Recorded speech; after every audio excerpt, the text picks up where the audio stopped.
Pain. She's a difficult teacher.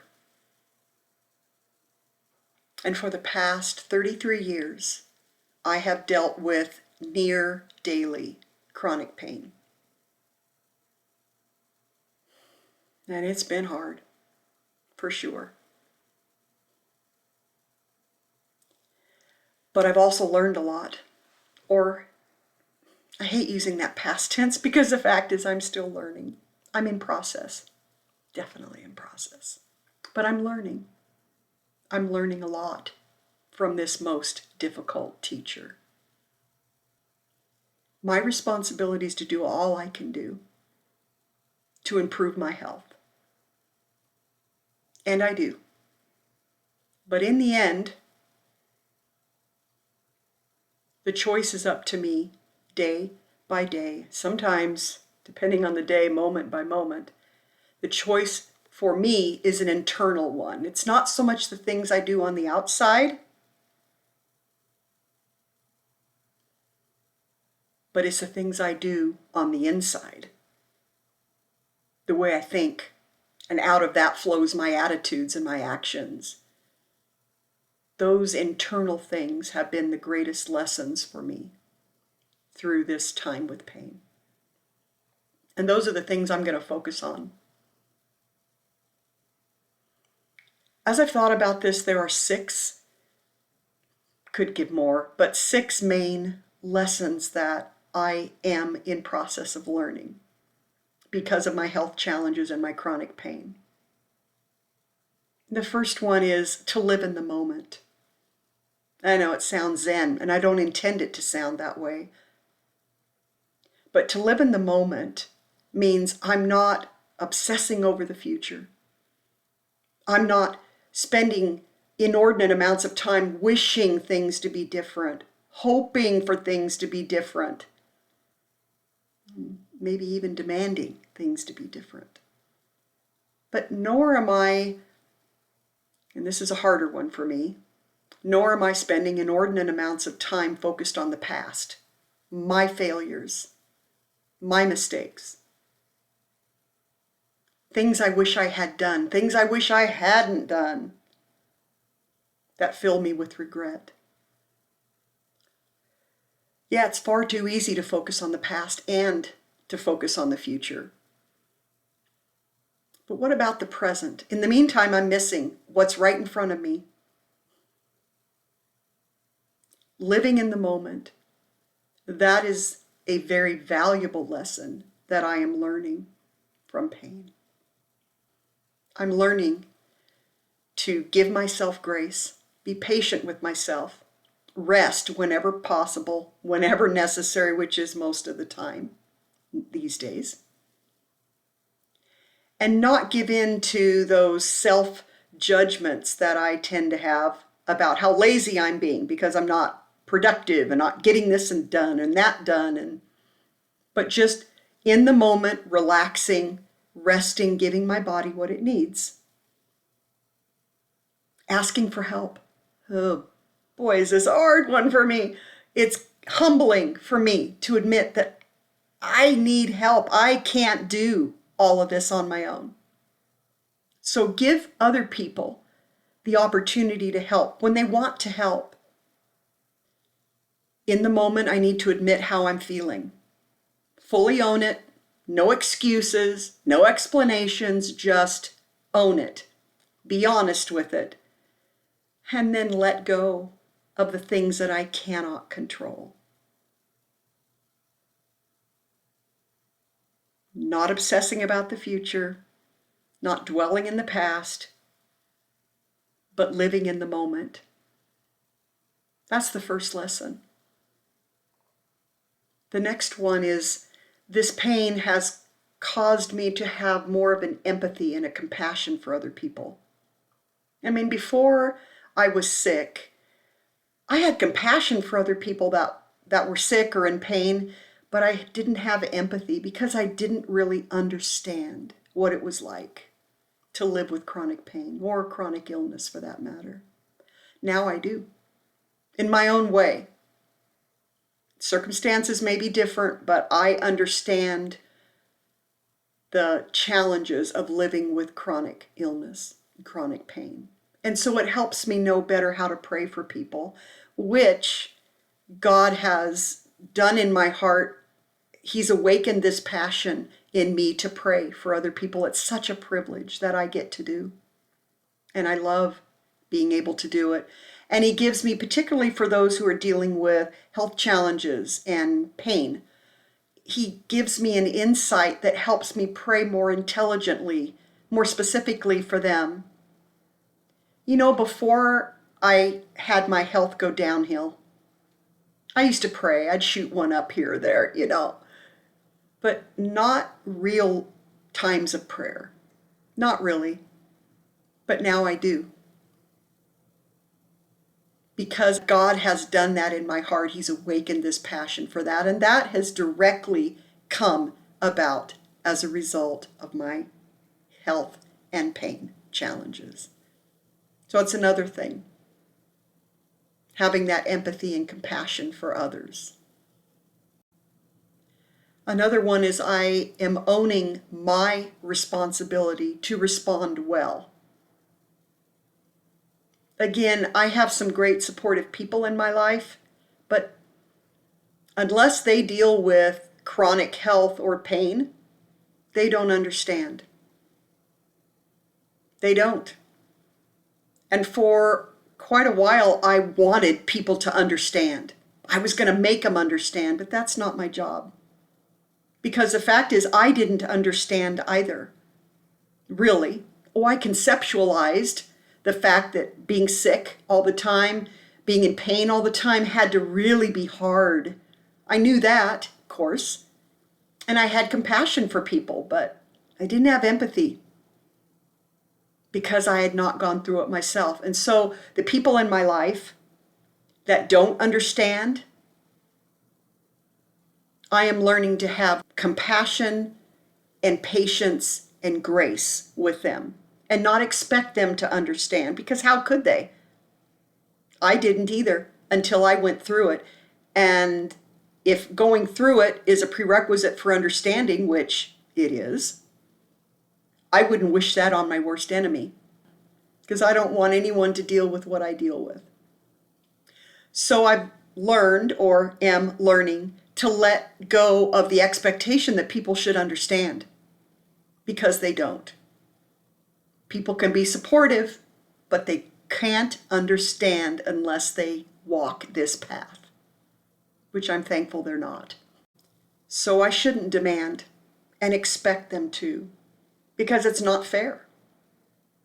How can they understand what I'm going through? This pain has made me more patient with people. If they're acting maybe in a way that's not excusing it, but if they're being rude or hurtful, short, impatient, it's helping me see that there's more going on than I can see that's on the surface. People are dealing with far more than I know. It doesn't excuse them like it doesn't excuse me when I'm acting badly, but it does give me compassion for them. My pain has done that as well, made me more patient with people. Lord knows I still have a long way to go in the patience department, but I am definitely learning. I'm learning to give myself grace and be patient with other people much more than ever before. This journey is my private journey.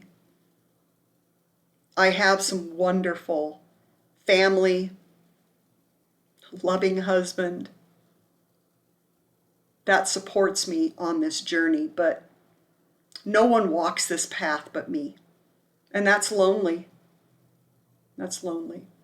But it's also empowering, because I know that no matter what comes, I'm going to be okay. I'm going to make it through. It's God and me. Rubber hits the road, period. End of sentence. It's God and me. It's not God and me and someone else. I'm not expecting anyone else to make things better for me. I'm not expecting anyone else to give me the strength to make the right choices. I know that that lies within me by God's grace. And related to this one is the fact that I need to appreciate other people's offers of help, their attempts at help. I used to stress out when people would say things like, "Hope you feel better soon." Decidedly unhelpful when said to a person with a chronic illness, chronic pain. But they mean well. Their heart is good and they want me to feel better. They feel bad that I've been sick for so long and they want me better. And so they say what comes to their mind, and that ends up being something that's maybe not accurate to a person with a chronic condition, but they mean well. And I can appreciate that as I see beyond the words themselves. Another really common one is, have you tried fill in the blank with an herbal supplement or a medicine or a therapy or an exercise program, or the list goes on and on? Have you tried this? It'll make you feel better at least.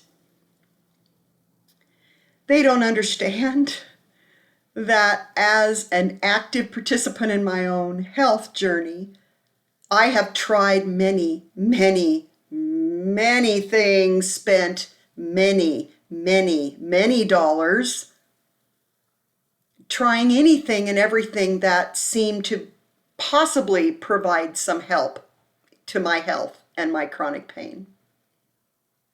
To no avail, I might add. And I am always researching. I've got my ear to the ground, listening for the slightest rumble of something coming in the future that might prove helpful. I'm up on the medical research, the medical trials, and the testing and everything that's being done. So they don't understand. But they just get excited. They read about something and this anecdotal stories of how it's made people's lives better, and they just want me to experience better health. They want me to feel better. They want me to be able to get out of the house and do things. They want me to be able to come to church. They want what's best for me. And so I am learning to be patient with them. I look beyond what's being said to the heart behind it, a heart that wants me to be better. And I appreciate the heart behind it, and I can appreciate their attempts to help. I also am learning to focus daily on what I'm grateful for.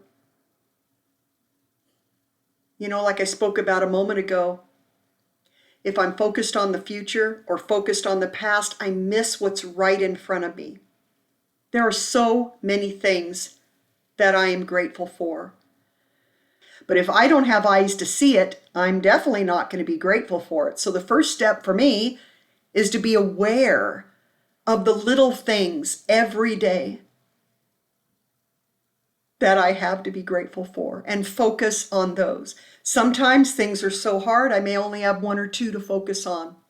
That is okay. Most of the time, I have far more than that. I am richly blessed. I really am. I really am very grateful for so much that God has done in my life and continues to do. So I choose to focus on what I'm grateful for. And the sixth lesson, if you will, is that I am learning more and more every day that I am in over my head and I need God so much. I mean, I am strong. He has put a strength in me, a pain tolerance in me that I've had confirmed by medical professionals. They've been amazed at how much pain I'm able to handle. That's a gift from God. Yes, He's given me strength and internal resources like that. But I don't have what it takes to navigate the challenges that I deal with on a daily basis and handle them well.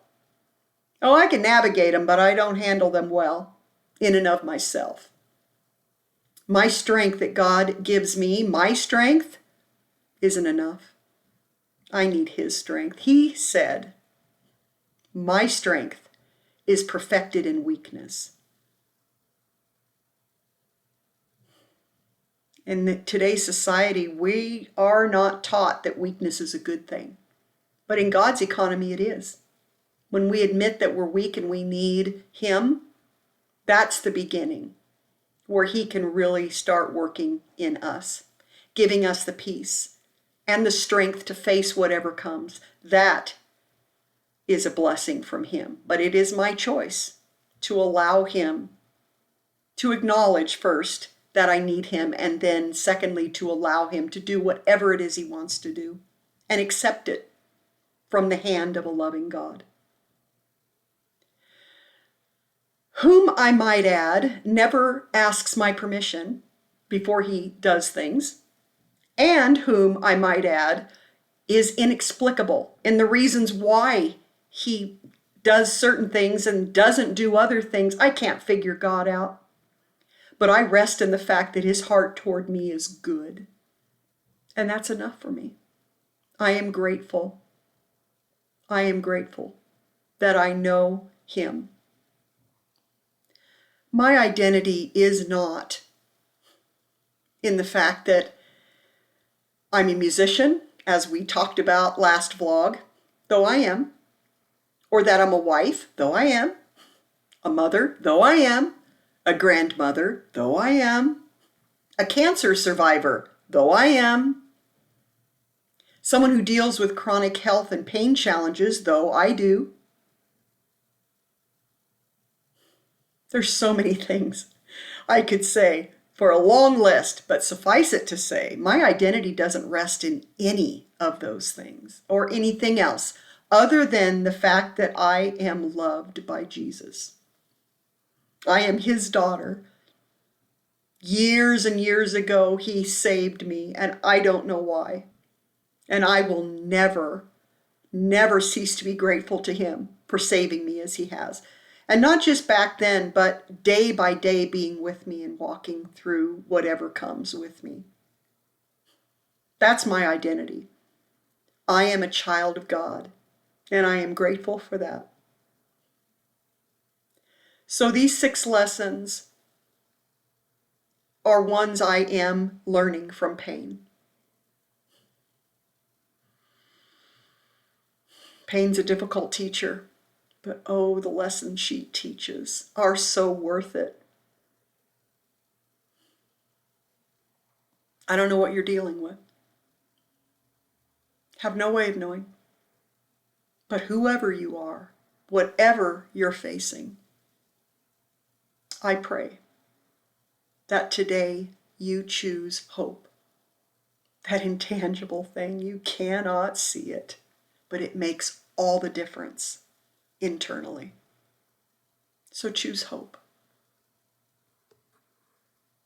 Until next time.